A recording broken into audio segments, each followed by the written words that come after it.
Hello everyone, welcome to Dinesh Science Solutions DS2. Okay, so as we have started the first lesson of physics series, that is laws of motion. Laws of motion ये lesson अपन ने यहाँ पर start किया है. In the last lectures we have studied about the equilibrium of a particle. ठीक है, particle का equilibrium कब होता है ये अपन ने लास्ट लेक्चर में यहाँ पर कवर किया था, स्टडी किया था. ठीक है, उसके पहले हमने यहाँ पर कंजर्वेशन ऑफ मोमेंटम, मोमेंटम का दैट इज मोमेंटम का कंजर्वेशन किस तरीके से होता है वो पढ़ा था. ठीक है, चलो. So then additional point that we have completed in the last lecture, that is forces. Okay, mechanics के अंदर डिफरेंट फोर्सेस होते हैं, उन फोर्सेस के बारे में भी अपन ने यहाँ पर इंफॉर्मेशन ली थी लास्ट लेक्चर के अंदर. Okay, so today we are seeing the next part, that is the next point about the friction. ठीक है, अपने को यहाँ पर एक स्पेसिफिक बीट दे करके रखा है बुक के अंदर, दैट इज अ फ्रिक्शन. अपने को यहाँ पर फ्रिक्शन के बारे में पढ़ना है, फ्रिक्शन के बारे में हमें यहाँ पर कंसिडर करना है. ठीक है, अब फ्रिक्शन आपको देखते ही लगा होगा कि ये एक फोर्स है. कौन सा फोर्स है? दो टाइप के फोर्सेस होते हैं, एक कॉन्टैक्ट फोर्स, दूसरा नॉन कॉन्टैक्ट फोर्स. तो फ्रिक्शनल फोर्स कौन सा फोर्स है? This is a contact force. Friction force मेरा कॉन्टैक्ट फोर्स है. ठीक है, इसके बारे में ही हमें यहाँ पर इंफॉर्मेशन लेनी है. ओके, चलो. So let's see the opposing force acts on a moving body. कोई भी बॉडी जब मूव कर रही है तो उसके ऊपर एक अपोजिंग फोर्स लगता है. ठीक है, उसी को हम क्या कहते हैं जनरल लैंग्वेज के अंदर? फ्रिक्शन कहते हैं. ठीक है, that is called as a friction. तो फ्रिक्शन क्या है? एक अपोजिंग फोर्स है. Okay, friction is nothing but an opposing force which acts on a body, जो कि बॉडी के ऊपर एक्ट होता है. जब वो मूविंग कंडीशन में तब भी एक्ट होता है और रेस्ट कंडीशन में तब भी एक्ट होता है. सो ऐसे दो काइंड्स के फ्रिक्शन के बारे में हमें यहाँ पर इंफॉर्मेशन यहाँ पर लेनी है. So let us see next point. According to the Newton's first law of motion, Newton's first law of motion क्या कहता है?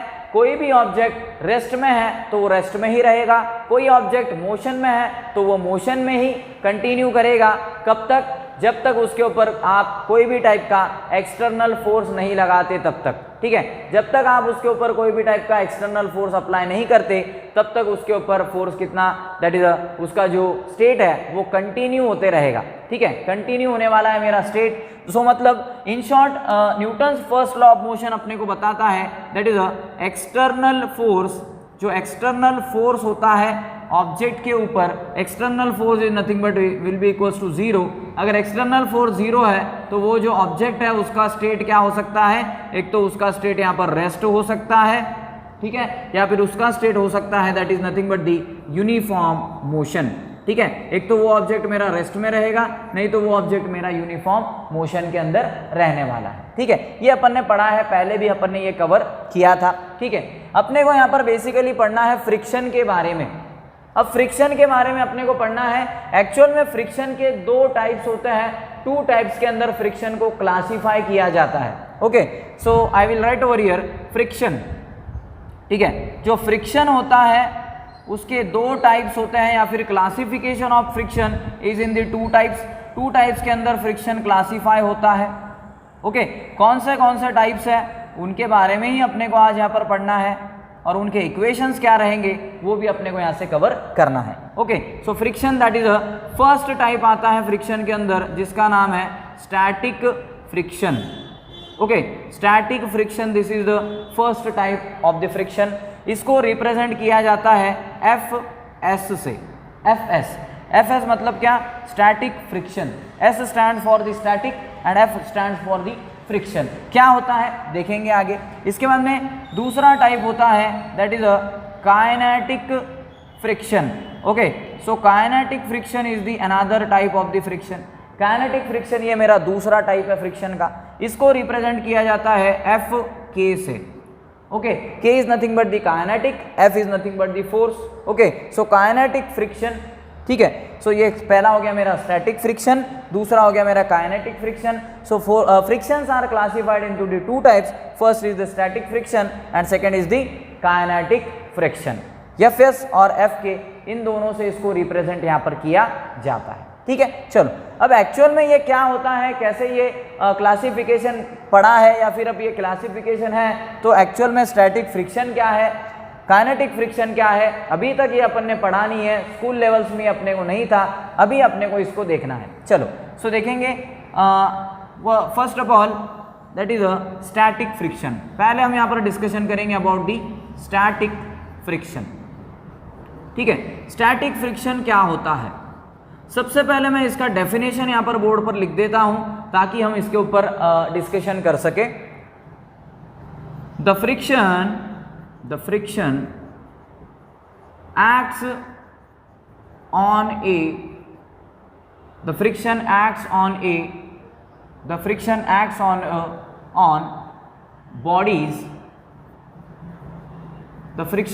on bodies when two bodies are in a state of rest। ठीक है, this is a simple definition of the static friction. ये एक simplified definition है अपनी static friction की। क्या डेफिनेशन है देखो, the friction acts on bodies. Friction यहाँ पर बॉडीज के ऊपर एक्ट होता है। कब एक्ट होता है, when two bodies are in a state of rest. जब when two bodies are in a state of rest, जब दो बॉडीज मेरे रेस्ट कंडीशन में रहेंगे। Rest condition means not moving with respect to its immediate surrounding. मतलब rest मतलब क्या, वो जो ऑब्जेक्ट है वो उसका पोजीशन वहां पर चेंज करने वाला नहीं है उसके इमीडिएट सराउंडिंग के रिस्पेक्ट में, तब हम बोलेंगे वो जो ऑब्जेक्ट है वो रेस्ट कंडीशन के अंदर है। ठीक है, so the friction acts on bodies when two bodies are in a state of rest. जब दो बॉडीज मेरे स्टेट ऑफ रेस्ट के अंदर होते हैं तभी वहां पर क्या होता है, कौन सा फ्रिक्शन एक्ट होता है, there will be the action of the friction, that is a static friction. उसी केस में स्टैटिक फ्रिक्शन यहाँ पर एक्ट होता है। ठीक है, सो स्टैटिक फ्रिक्शन को हम किससे रिप्रेजेंट करते हैं, Fs से रिप्रेजेंट करते हैं।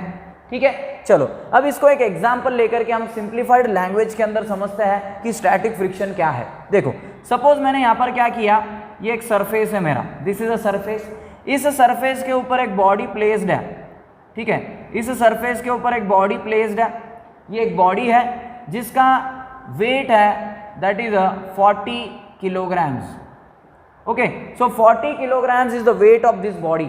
इस बॉडी का वेट 40 किलोग्राम्स है। ठीक है, ओके, अब ये 40 किलोग्राम्स ये वेट है इस बॉडी का। अब ये जो बॉडी है मैंने यहाँ पर रखी है, अब ये बॉडी हम यहाँ पर रखते हैं तो ये यहाँ पर बैलेंस कंडीशन में होती है, ये आपको पता होना चाहिए, ये अपन ने Newton's third law of motion के अंदर पढ़ा था। ठीक है, अब ये बॉडी सरफेस के ऊपर लाई कर रही है, इसका वेट 40 kg है। मतलब ये क्या कर रही है, 40 kg उस सरफेस के ऊपर एक्सर्ट कर रही है, तो सरफेस भी वहां पर क्या करेगा, उसके ऊपर सेम इक्वल अमाउंट के अंदर फोर्स एक्सर्ट करेगा। ये अपन ने Newton's third law of motion के अंदर पढ़ा था, to every action there is an equal and opposite force of reaction. ठीक है, मतलब मेरा जो W है वो यहाँ पर कैसे एक्ट होने वाला है, डाउनवर्ड्स। ठीक है, और ये जो सरफेस रहेगा ये किधर एक्ट होगा, अपवर्ड्स एक्ट होने वाला है। ओके, सो इसीलिए ये जो बॉडी है ये इक्विलिब्रियम में है, ये रेस्ट के अंदर है। इक्विलिब्रियम मतलब force will be equals to 0। ठीक है, ये वेट कितना अप्लाई करेगा सरफेस के ऊपर, प्लस 40 kg है ना। ये कितना वेट अप्लाई करने वाला है यहाँ पर, पॉजिटिव के अंदर 40 kg अप्लाई करेगा, और मेरा normal reaction force that will be the 40 kg apply करेगा, लेकिन उसका डायरेक्शन क्या होगा, अपोजिट। सो उसका डायरेक्शन जो रहेगा वो नेगेटिव रहेगा, that is a negative 40 kg। So this will be the positive 40 kg and this will be the negative of 40 kg। सो ये यहाँ पर इक्वल एंड अपोजिट फोर्सेस होने वाले हैं। To every action there is an equal and opposite force of reaction. ठीक है, ये तो पैरामीटर समझ आ गया, लेकिन स्टैटिक फ्रिक्शन क्या है वो समझना है अपने को, है ना। चलो, सो अब ये जो मेरा ऑब्जेक्ट है ये 40 kg का है। ठीक है, 40 kg उसका वेट है। ठीक है, सपोज मैं क्या करता हूं, इस साइड से इस ऑब्जेक्ट के ऊपर फोर्स अप्लाई कर रहा हूं। Okay, I am applying the force on this object. ठीक है, इस ऑब्जेक्ट के ऊपर मैं क्या कर रहा हूं, फोर्स अप्लाई कर रहा हूं। सिर्फ मैं क्या कर रहा हूं, मेरे जो 5 फिंगर्स हैं उससे मैं इस बॉडी को डिस्प्लेस करना चाहता हूं, आगे पुश करना चाहता हूं। क्या मैं यहाँ पर कामयाब होऊंगा, क्या मैं यहाँ पर ये बॉडी को डिस्प्लेस कर सकूंगा, क्या नहीं। सिर्फ हम 5 फिंगर्स की हेल्प से इसको पुल ही नहीं कर सकते, सपोज ये 40 kg जो है, ये 40 kg का कोई सैक है, ठीक है, राइस या फिर व्हीट का सैक है। राइस या फिर व्हीट के सैक को आप ऐसा डिस्प्लेस कर सकते हो क्या इजीली? नहीं कर सकते। उसको काफ़ी ज़्यादा अमाउंट के अंदर आपको फोर्स अप्लाई करना होता है उसको डिस्प्लेस करने के लिए, एक जगह से दूसरे जगह के ऊपर लेकर जाने के लिए, ठीक है। सो मैं इसको जब फोर्स अप्लाई करता हूँ, सिर्फ वन हैंड से फोर्स अप्लाई कर रहा हूँ, तो वन हैंड से जब मैं फोर्स अप्लाई कर रहा हूँ तो ये बॉडी आगे ही नहीं जा रही है, ये यहीं पर ही रह रही है, ये इसी स्टेट में रह रही है, इसी पोजीशन के ऊपर रह रही है, ठीक है। तो ऐसा क्या है इसके अंदर कि ये बॉडी आगे जाती नहीं है या फिर आगे डिस्प्लेस नहीं होती है? ऐसा क्या है यहाँ पर? तो ऐसा है यहाँ पर फ्रिक्शन। कुछ ना कुछ ऐसा फोर्स है यहाँ से, कुछ ना कुछ ऐसा यहाँ पर अपोजिंग फोर्स है जो कि इस बॉडी के ऊपर लग रहा है ताकि मैं इसको आगे लेकर के ना जा सकूं या फिर आगे मैं इसको डिस्प्लेस ना कर सकूं। सो ऐसा जो फोर्स है, ऐसा जो अपोजिंग फोर्स है, उसे हम क्या कहते हैं? फ्रिक्शन कहते हैं, ठीक है। वो मेरे अपोजिट डायरेक्शन में एक्ट हो रहा है, that is nothing but the friction, ठीक है। ये फ्रिक्शन है, लेकिन ये कौन सा फ्रिक्शन है? ये स्टैटिक फ्रिक्शन है। This is nothing but the static friction, ये मेरा स्टैटिक फ्रिक्शन है, okay. Friction is nothing but दी, ये मेरा यहाँ पर स्टैटिक फ्रिक्शन है। अब स्टैटिक फ्रिक्शन के डेफिनेशन के अंदर आओ, क्या बोला है स्टैटिक फ्रिक्शन ने? The friction acts on the bodies when two bodies are in a state of rest. जब दो बॉडीज रेस्ट में होती है तब फ्रिक्शन क्या होता है? स्टैटिक फ्रिक्शन होता है। देखो मैं क्या कर रहा हूँ, इसको अप्लाई कर रहा हूँ फोर्स, मतलब मैं जब इसको फोर्स अप्लाई कर रहा हूँ तो मैं भी अभी कौन सी स्टेट में हूँ? मैं भी अभी रेस्ट में ही हूँ, है ना। मतलब मेरा जो हैंड है वो कौन से स्टेट में है? रेस्ट में है। मतलब मैं इसको पुल कर रहा हूँ, पुश कर रहा हूँ, लेकिन ये ऑब्जेक्ट सामने ही नहीं जाता, ठीक है। तो मैं इसको फोर्स अप्लाई कर रहा हूँ, मेरा जो हैंड है ये बॉडी है, ये भी रेस्ट में है, ये जो ऑब्जेक्ट है ये भी रेस्ट में है। दोनों ऑब्जेक्ट रेस्ट में जब होते हैं, दोनों बॉडीज जब रेस्ट में होती है या फिर ऑब्जेक्ट जब रेस्ट में होते हैं, तब उसके ऊपर कौन सा फ्रिक्शन एक्ट करता है? उसके ऊपर स्टैटिक फ्रिक्शन एक्ट करता है, ठीक है। ये मोशन में नहीं है, मतलब जब रेस्ट में रहेंगी दोनों भी बॉडीज तब उसके ऊपर कौन सा फ्रिक्शन रहेगा? There will be a static friction, उसके ऊपर स्टैटिक फ्रिक्शन होने वाला है। So this is a simple static friction, ये होता है मेरा स्टैटिक फ्रिक्शन। मतलब ऑब्जेक्ट जब मोशन में नहीं है, ऑब्जेक्ट जब रेस्ट में है, तब वहां पर कौन सा फ्रिक्शन रहेगा? स्टैटिक फ्रिक्शन रहेगा। स्टैटिक इस वर्ड का मीनिंग ही होता है रेस्ट। स्टैटिक वर्ड का मीनिंग क्या है? रेस्ट। जो रेस्ट में है उसको हम स्टैटिक कहते हैं, ठीक है। सो ये स्टैटिक फ्रिक्शन हो गया। अब इसका इक्वेशन क्या है ये भी अपने को कंसिडर करना यहाँ पर इंपॉर्टेंट है। चलो, so static friction is denoted by the Fs, okay. Fs is nothing but the static friction. So Fs मेरा क्या है? स्टैटिक फ्रिक्शन है। Static friction is directly proportional to the normal reaction force.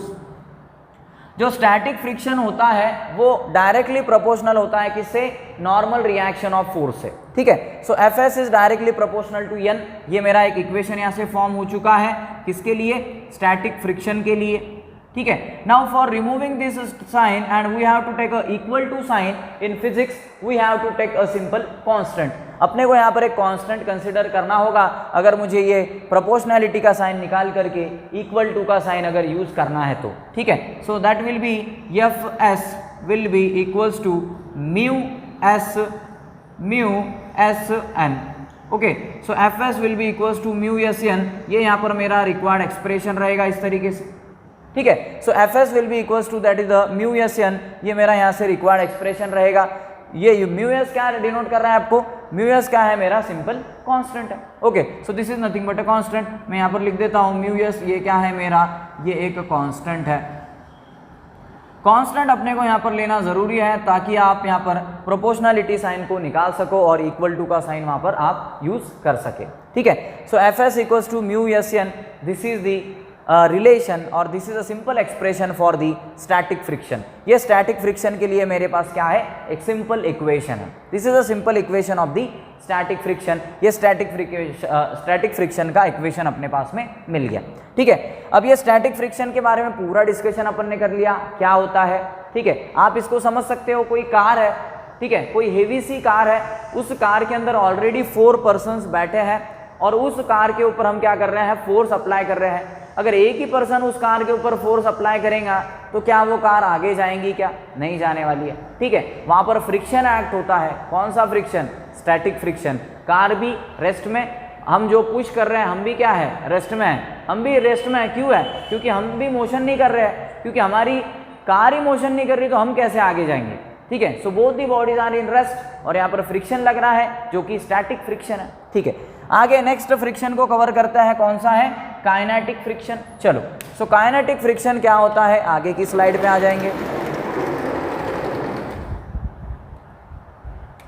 So next that is a kinetic friction. ठीक है, kinetic friction क्या होता है? Kinetic friction, अब काइनेटिक इस वर्ड का मीनिंग होता है मोशन। ओके, सो काइनेटिक याद रखना है हमेशा, काइनेटिक जहाँ पर भी होगा वहाँ पर आपने समझ लेना है कि वहाँ पर कुछ मोशन की बात है। ठीक है, kinetic means motion. Okay, kinetic means motion, मतलब वहाँ पर बॉडीज के अंदर मोशन होने वाली है। ओके, काइनेटिक फ्रिक्शन को डिनोट किया जाता है, F is nothing but the friction, और यहाँ पर सफिक्स में K लिखा जाता है, काइनेटिक फ्रिक्शन। ओके, चलो, सो इसका डेफिनेशन सबसे पहले मैं यहाँ पर लिख देता हूँ, the friction acts on bodies. Okay, the friction acts on bodies when two bodies are in a state of motion. देखो, सिंपल रिलेशन है, सिंपल डेफिनेशन है काइनेटिक फ्रिक्शन का। क्या डेफिनेशन है? देखो, the friction acts on bodies. ठीक है, ये जो फ्रिक्शन होता है ये किसके ऊपर एक्ट होता है? ये बॉडीज के ऊपर एक्ट होता है। This friction acts on the bodies, bodies के ऊपर ये फ्रिक्शन एक्ट होता है when two bodies are in a state of motion. Very simple definition, जब दो बॉडीज मेरे कैसे हैं, मोशन में है, तब उसके ऊपर जो फ्रिक्शन एक्ट होता है उसी को हम क्या कहते हैं, kinetic friction. That is called a simple kinetic friction. Okay, the friction acts on the bodies when two bodies are in motion. जब दोनों भी बॉडीज मेरे मोशन में रहेंगे तब कौन सा फ्रिक्शन रहेगा? तब रहेगा वहां पर काइनेटिक फ्रिक्शन। ओके, चलो इसको कैसे समझते हैं, इसको भी एक एग्जाम्पल के थ्रू हम समझ लेंगे। सपोज एक सरफेस है मेरे पास, दिस इज अ सरफेस। ठीक है, इसके ऊपर एक व्हीकल है, कार कंसिडर कर लेते हैं, इसके ऊपर एक मैं कार ड्रॉ कर लेता हूं। Suppose this car is now moving. Okay, ये कार यहाँ पर मूव कर रही है, this car is moving with an velocity, और simply you can say that there is a velocity. Yes, velocity से मूव कर रही है जो कि एक 100 किलोमीटर पर सेकेंड। इस वेलोसिटी से ये कार क्या कर रही है, मूव कर रही है इस पाथ के ऊपर, इस सरफेस के ऊपर।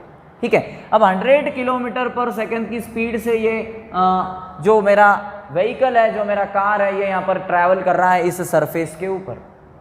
ठीक है, सो अब फोर्स तो यहाँ पर लगेगा, फोर्स इन द सेंस यहाँ पर एक्सेलरेशन लगेगा अंदर से, है ना, यहाँ पर एक्सेलरेशन लगने वाला है। और अगर ये यूनिफॉर्म मोशन अगर है, इक्वल डिस्टेंस अगर इक्वल टाइम इंटरवल के अंदर अगर कैलकुलेट हो रहे हैं, ट्रैवल हो रहे हैं, तो ये जो मोशन है ये हमारा फ्रिक्शन करवाता है, ये मैंने आपको पहले ही कहा था। ठीक है, चलो अब ये जो सरफेस है, हर एक सरफेस अब क्या होता है, फ्रिक्शन वाला ही होता है, जो हम ऑर्डिनरी कंसिडर करते हैं। फ्रिक्शनलेस सरफेसेस कहाँ पर होते हैं, स्पेस में होते हैं। ठीक है, फ्रिक्शनलेस सरफेस हम वहाँ पर कंसिडर करते हैं, लेकिन यहाँ पर बेसिकली ये जो मेरा सरफेस है इसके ऊपर ये कार मूव कर रहा है 100 किलोमीटर पर सेकंड की स्पीड से। ओके, 100 किलोमीटर पर सेकंड की स्पीड से, या फिर 100 किलोमीटर पर मिनट भी लिखा तो यहाँ पर ठीक है, मतलब एक समझाने के लिए आपको मैं यहाँ पर एग्जांपल दे रहा हूँ। सो ये 100 किलोमीटर पर मिनट के स्पीड से यहाँ पर क्या कर रहा है, ये कार जो है यहाँ पर मूव कर रहा है, ऐसा हम यहाँ पर कंसिडर कर सकते हैं। ठीक है, सो इस कार के ऊपर कुछ ना कुछ अपोजिंग फोर्स रहेगा या नहीं रहेगा, ऑफकोर्स रहने वाला है। अब ये सरफेस है, ये पाथ है, तो ऑफकोर्स वहाँ पर एक फ्रिक्शनल फोर्स रहने ही वाला है। ठीक है, सो फ्रिक्शन यहाँ पर अपोजिट डायरेक्शन में एक्ट होगा, है ना, लेकिन ये कार का जो डायरेक्शन है वो फॉरवर्ड है, फ्रिक्शन का डायरेक्शन क्या रहेगा, बैकवर्ड रहेगा। ठीक है, बैकवर्ड रहने वाला है। अब ये कार मोशन में है, तो बॉडीज जब मोशन में होती है तब उसके ऊपर कौन सा फ्रिक्शन लगता है, there will be a kinetic friction. So यहाँ पर जो मेरा फ्रिक्शन रहेगा वो रहेगा kinetic. Okay, so there will be a kinetic friction will be there, यहाँ पर मेरा काइनेटिक फ्रिक्शन रहेगा इस केस के अंदर, ठीक है। अब ये कार जो है मेरी फॉरवर्ड डायरेक्शन के अंदर मूव होने वाली है, इसके ऊपर जो फ्रिक्शन लगने वाला है that will be in the direction of backward, so backward direction के अंदर इसके ऊपर फ्रिक्शन लगेगा। सो ये मोशन के अंदर मूविंग बॉडीज के ऊपर यहाँ पर फ्रिक्शन एक्ट हो रहा है, इसके लिए ये क्या है, काइनेटिक फ्रिक्शन है, ठीक है। और काइनेटिक फ्रिक्शन को कैसे डिनोट करते हैं हम, kinetic friction is denoted by the letter F K, force that is sorry friction kinetic, okay. ये भी डायरेक्टली प्रोपोर्शनल होता है एन से, जैसा हमने लास्ट इक्वेशन पढ़ा, F K is directly proportional to the N मतलब क्या है, मेरा नॉर्मल रिएक्शन फोर्स है। अब फिजिक्स के अंदर जैसे ये प्रोपोर्शनलिटी साइन को हटाना है, इक्वल टू का साइन अपने को यहाँ पर यूज करना है, एफ के विल बी इक्वल्स टू क्या होगा, यहाँ पर भी आपको एक कांस्टेंट लेना है, म्यू के नाम होगा इसका, वहाँ पर म्यू यस लिया था, यस मतलब स्टैटिक था, तो के मतलब मोशन वाला है, काइनेटिक वाला है, so mu K that is a N, okay. So mu K that is F K is equals to mu K N, ये क्या हो गया, सिंपली मेरा इक्वेशन हो गया, this will be a simple equation, ये मेरा सिंपल इक्वेशन है किसके लिए, काइनेटिक फ्रिक्शन के लिए, ठीक है। So this is a simple required expression for the kinetic friction. So kinetic friction के लिए ये मेरा सिंपल एक रिक्वायर्ड एक्सप्रेशन यहाँ पर अपन ने कंप्लीट किया है, ठीक है। सो आगे बढ़ते हैं, next point that is that we have to complete over here और that we have to see here. Next point अपने को जो यहाँ पर लेना है that is nothing but the problem solving, okay. So problem solving in mechanics, ठीक है। मैकेनिक्स के अंदर प्रॉब्लम सॉल्विंग कैसे की जाती है, प्रॉब्लम्स को कैसे सॉल्व किया जाता है मैकेनिक्स इस ब्रांच के अंदर, फिजिक्स की एक ब्रांच होती है मैकेनिक्स, मैंने आपको कहा है पहले भी, ठीक है। इसके अंदर प्रॉब्लम सॉल्विंग कैसी है, मतलब प्रॉब्लम मीन्स न्यूमेरिकल का सॉल्यूशन कैसे होता है, बेसिकली यहाँ पर एफबीडी के बारे में अपने को पढ़ना है, फ्री बॉडी डायग्राम्स के बारे में, ठीक है। सो इसके अंदर 5 स्टेप्स होती है, सो ये स्टेप्स ही हम पढ़ लेंगे तो काफ़ी है, ये स्टेप्स ही अपने सिलेबस में है, ठीक है। पहला स्टेप होता है draw the diagram of a given problem, ठीक है। गिवन जो आपको प्रॉब्लम दी गई है उसका आपने क्या करना है, डायग्राम ड्रॉ करना है। We have to first of all draw the diagram, अपने को यहाँ से डायग्राम उसका ड्रॉ करना पड़ेगा कि वो प्रॉब्लम एक्चुअली आपको दी कैसी गई है, ठीक है। सपोज मैं एक डायग्राम कंसिडर कर लेता हूँ, suppose this is one of the body, ये मेरा एक बॉडी है, ऐसा मैंने यहाँ पर कंसिडर कर लिया, इसके ऊपर एक बॉडी मैंने यहाँ पर प्लेस कर दी है, दिस इज अनदर बॉडी, ठीक है। इसी के ऊपर क्या है, एक बॉडी और प्लेस्ड है, ये थर्ड वाली बॉडी मेरी यहाँ पर मैंने प्लेस कर दी, ठीक है। ये प्रॉब्लम का अपने को सबसे पहले डायग्राम ड्रॉ करना है, ये मेरा प्रॉब्लम है, ये मेरा क्वेश्चन है, ठीक है। सो सबसे पहले मैंने डायग्राम यहाँ पर ड्रॉ कर दिया, ठीक है। इसके बाद सेकेंड स्टेप के अंदर आपको कंसीडर करना है consideration of system, consideration of system मतलब क्या होता है, सिस्टम मतलब जिसके ऊपर आप कैलकुलेशंस करने वाले हो, जिसके ऊपर आप लॉज ऑफ मोशन को अप्लाई करने वाले हो, okay. System on that we have to apply the laws of motion, ठीक है। लॉज ऑफ मोशन को आप वहां पर अप्लाई करोगे, या फिर आप सिंपली बोल सकते हो कैलकुलेशन करने वाले हो, उसको आप सिस्टम कंसिडर करोगे, ठीक है। अब यहाँ पर कितनी बॉडीज हैं, देखो सबसे पहली बॉडी अगर मैं देखूँ तो ये एक पहली बॉडी है, इसके बाद उसके नीचे सेकेंड वाली बॉडी है, और उसके बाद ये नीचे वाली थर्ड बॉडी है, ठीक है। 3 बॉडीज हैं यहाँ पर। सो सबसे डायरेक्टली हम तीनों बॉडीज का कैलकुलेशन करेंगे क्या, नहीं, 1 बाय 1 कैलकुलेशन करेंगे। अगर आप पहली बॉडी का कैलकुलेशन करते हो तो पहली बॉडी को क्या समझना है आपने, पहली बॉडी को बोलना है सिस्टम, ओके। अगर आप पहली बॉडी का कैलकुलेशन करते हो तो उसको बोलोगे आप सिस्टम, और उसके ऊपर लॉज ऑफ मोशन अप्लाई करोगे, ठीक है। थर्ड स्टेप के अंदर जो बॉडीज आप कंसिडर नहीं करने वाले, okay, the bodies not we have to consider the masses or bodies not have to take in a single calculation that can be considered as the environment और surroundings भी कह सकते हैं उसको। देखो इन्वायरमेंट, ठीक है। देखो जो बॉडीज हम यहाँ पर कैलकुलेशन के अंदर नहीं कंसिडर करेंगे, मतलब पहले का आप कैलकुलेशन जब करोगे तो सेकंड और थर्ड वाले का करोगे क्या कैलकुलेशन साइमल्टेनियसली? नहीं। तो सेकंड और थर्ड वाले को आपने बोलना है इन्वायरमेंट, ठीक है। वो क्या है आपका इन्वायरमेंट है, इन्वायरमेंट आपने कंसिडर करना है, ठीक है। जैसे अब आगे जाने वाले हो इंजीनियरिंग फील्ड्स में, तो इंजीनियरिंग फील्ड्स के अंदर काफ़ी सारे फ्री बॉडी डायग्राम्स होते हैं। फ्री बॉडी डायग्राम्स का आपको वहाँ पर कैलकुलेशन करना होता है। यहाँ पर कोई इतना डीप अपने को जाना नहीं है, सिर्फ स्टेप्स देखने हैं कि क्या करना होता है। वहाँ पर बहुत ज़्यादा अपने को डीप डायग्राम्स भी काफ़ी ज़्यादा क्रिटिकल्स डायग्राम्स वहाँ पर रहते हैं, ठीक है। सो ये इन्वायरमेंट रहेगा मेरा। फोर्थ स्टेप के अंदर आपको ड्रॉ करना है FBD। What is FBD? FBD stands for the free body diagram, okay. Free body diagram आपको उस डायग्राम का, उस प्रॉब्लम का निकालना है। अब फ्री बॉडी डायग्राम कैसे निकालते, ये भी काफ़ी ज़्यादा बड़ा कॉन्सेप्ट है, लेकिन मैंने काफ़ी ज़्यादा सिंपल एग्जाम्पल लिया है। तो इसका फ्री बॉडी डायग्राम कैसे रहेगा? कुछ भी नहीं करना है, सभी बॉडीज़ को आपने अलग अलग कंसिडर करना है। पहली बॉडी क्या रहेगी, इस तरीके की है पहली बॉडी, ये पहली बॉडी हो गई, this is a first, separate out कर देना है। सेकेंड बॉडी इस तरीके से है, छोटी है, सो उस तरीके से ड्रॉ कर लो, ये मेरी सेकेंड बॉडी है, ठीक है। थर्ड बॉडी कुछ इस तरीके से है, इनको सेपरेट कर लेना है। सिर्फ फ्री बॉडी डायग्राम निकालना मतलब एक दूसरे से क्या करना है, उसे सेपरेट आउट कर लेना है। तो ये फ्री बॉडी डायग्राम्स बन गए। So these are the free body diagrams. ये मैंने यहाँ पर फ्री बॉडी डायग्राम्स बना दिए।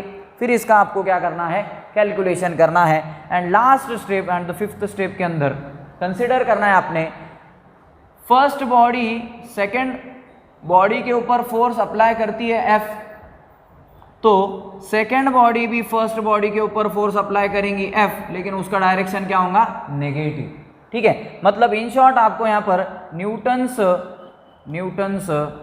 Third law of motion, Newton's third law of motion have to be considered.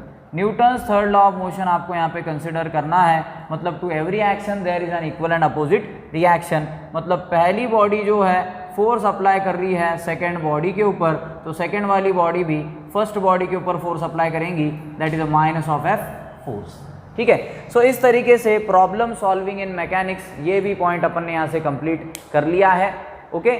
So we shall stop over here and next part will continue in next lecture. Thank you very much.